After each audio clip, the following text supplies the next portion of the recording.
ഇപ്പോൾ MBBS abroad പുറത്തുനിന്ന് പഠിച്ചത് ഒരു മണ്ടത്തരമായി തോന്നുന്നുണ്ട്. കാരണം നിങ്ങൾ ആ പഠിക്കുന്ന സമയം, ആ ചൂസ് ചെയ്യുന്ന സമയത്ത് എനിക്ക് ഓർമ്മയുണ്ട് പലരും നിങ്ങളെ നെഗറ്റീവായിട്ട് പറഞ്ഞിട്ടുണ്ടായിരുന്നു. ഈ MBBS അബ്രോഡ് പോകണ്ട, അതിന് വാല്യൂ ഇല്ല, പിന്നെ പഠിച്ചിട്ട് കാര്യമില്ല, FMG എന്നൊരു എക്സാം പാസ്സാകാൻ പോകുന്നില്ല. അങ്ങനെ ഒരുപാട് നെഗറ്റീവ് നിങ്ങളുടെ ഫാമിലിയിൽ നിന്ന് പോലും നിങ്ങൾക്ക് വന്നിട്ടുണ്ടായിരുന്നു. അതെ, നെഗറ്റിവിറ്റി വന്നിരുന്നു. എന്നോട് ഈ കാര്യങ്ങളൊക്കെ നിങ്ങൾ അന്ന് ഡിസ്കസ് ചെയ്തിട്ടുണ്ടായിരുന്നു. നിങ്ങൾക്ക് ഇപ്പോൾ അതൊക്കെ നിങ്ങൾക്ക് ആലോചിക്കുമ്പോൾ നിങ്ങൾക്ക് എന്താണ് ഇപ്പോൾ തോന്നുന്നത് ശരിക്കും?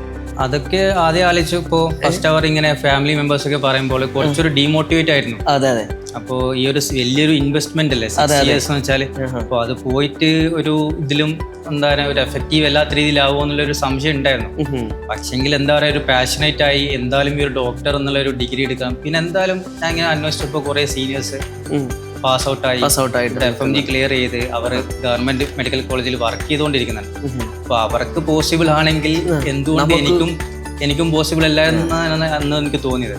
കാരണം ഒരു എക്സാം മാത്രമാണ് ഡിഫൈൻ ചെയ്യുന്നത്. FMG തന്നെ എക്സാം മാത്രം.